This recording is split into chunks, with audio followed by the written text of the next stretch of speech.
हम पढ़ेंगे discovery of homeopathy. कल हमने पढ़ा था biography of CFS Hahnemann.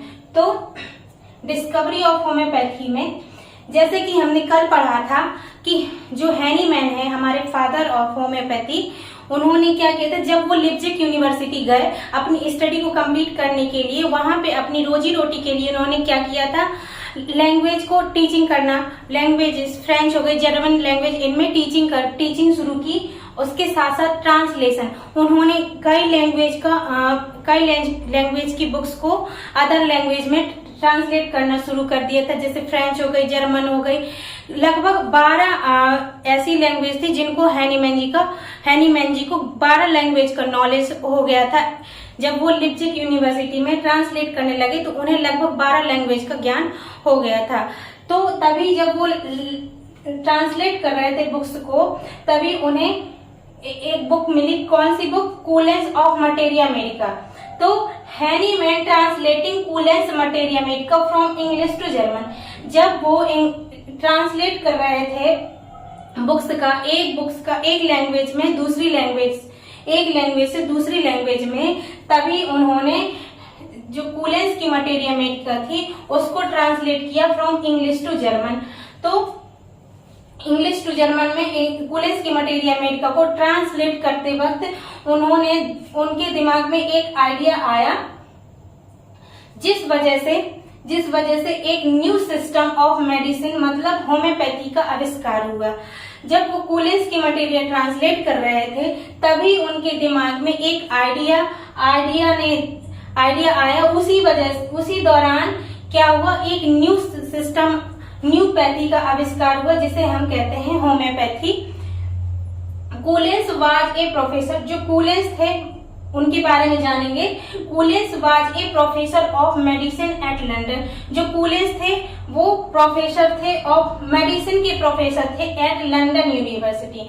London university में जो कूलेंस थे वो मेडिसिन के प्रोफेसर के रूप में काम करते थे and had devoted 20 pages of his materia medica to the therapeutics indication of the Peruvian bark. तो जो कूलेंस थे प्रोफेसर लंदन यूनिवर्सिटी में, उन्होंने 20 पेज की एक मटेरिया मेडिका का आविष्कार, मटेरिया मेडिका लिखी, जो किसके ऊपर थी, therapeutic indication of Peruvian bark. Peruvian bark या सिंकोना बार्क जो है उसके थेराप्यूटिक इफेक्ट, उसके मेडिसिनल इफेक्ट के बारे में उन्होंने 20 पेज की एक मटेरिया मेडिका लिखी and attributed its success in the treatment of intermittent fever. और उन्होंने ये दर्शाया उसमें कि जो पायरोवियन बार्क है वो किस प्रकार से इंटरमिटेंट फीवर को ट्रीटमेंट करने में उपयोगी है। तो उनने जो फैक्ट निकाला, उनका जो फैक्ट था, fact is was bitter and it's tonic effect on the stomach.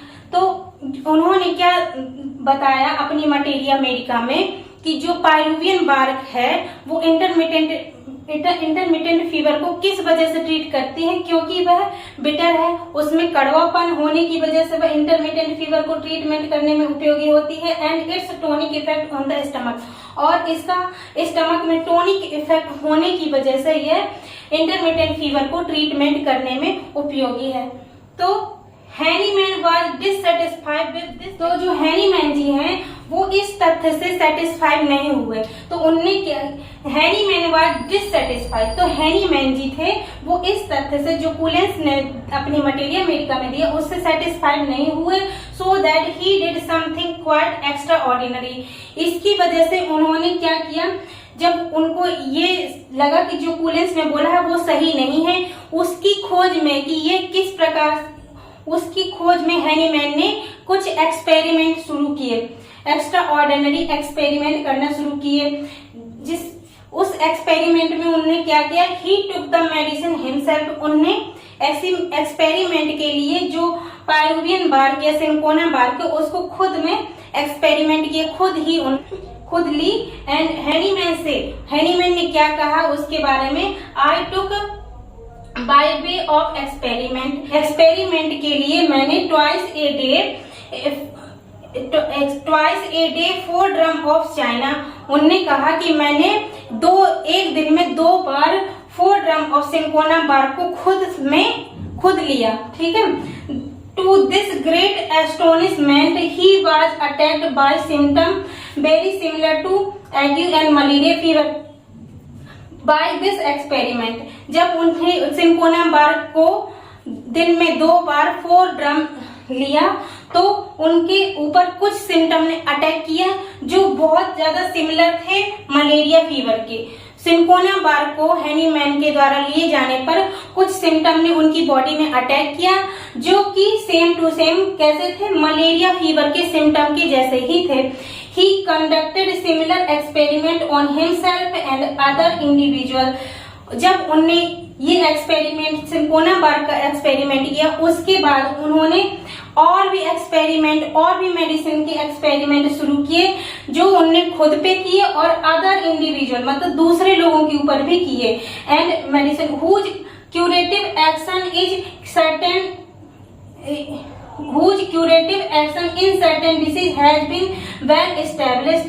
तो उनके इस एक्सपेरिमेंट में कुछ जो मेडिसिन है वो उनका क्यूरेटिव एक्शन कुछ डिसीजों में स्थापित हो गया, सिद्ध हो गया कि ये इन डिसीज को ट्रीट कर सकते हैं क्योंकि वो जो मेडिसिन उनने एक्सपेरिमेंट की वो सिमिलर सिम्टम प्रोड्यूस कर रही थी डिसीज की तरह। जो डिसीज होगी, डिसीज में जो सिम्टम होंगे वही वो मेडिसिन सिम्टम प्रोड्यूस करेगी, जिससे इस एक्सपेरिमेंट के बाद ऑन दिस बेसिस ऑफ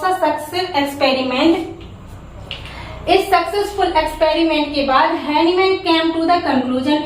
इस एक्सपेरिमेंट के बाद जो हैनीमैन ने एक कंक्लूजन निकाला दैट जो था कि medicine cure disease because they produce similar disease in healthy individual.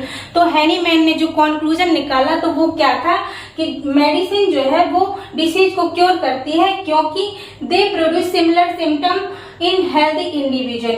क्योंकि जो मेडिसिन है वो सिमिलर सिम्टम हेल्दी इंडिविजुअल में प्रोड्यूस करने में सक्षम होती, तभी वो डिसीज को क्योर करने के लिए भी सक्षम होती है। The whole homeopathy derived on this law.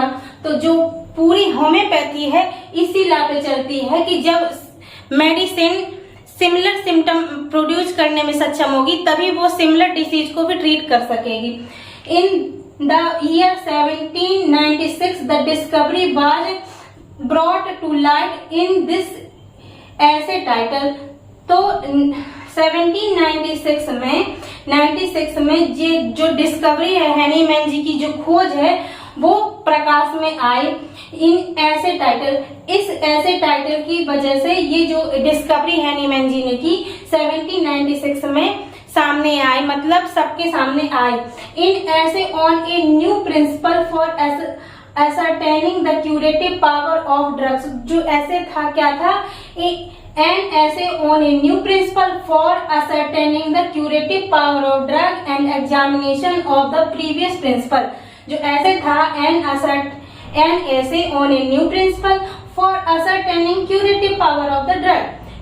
curative power of drug को ascertain करना and examination of Peruvian work, examination of the previous principle का एग्जामिनेशन करना। It was published by the Hufeland journal. जो इसको किसने पब्लिश किया था, हाफलैंड journal ने।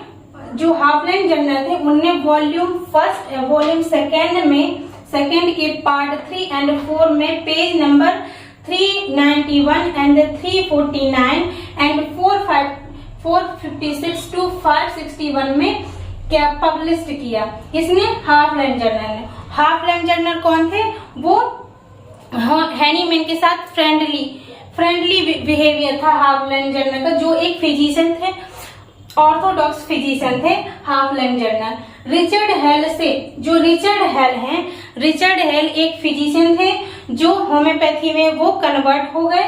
उन्होंने ही हैनीमैन की बायोग्राफी को दिया है एंड उन्होंने बोला है कि 1796 रिचर्ड हेल के अनुसार 1796 ही वह ईयर है जिसमें होम्योपैथी का जन्म हुआ या होम्योपैथी की शुरुआत हुई।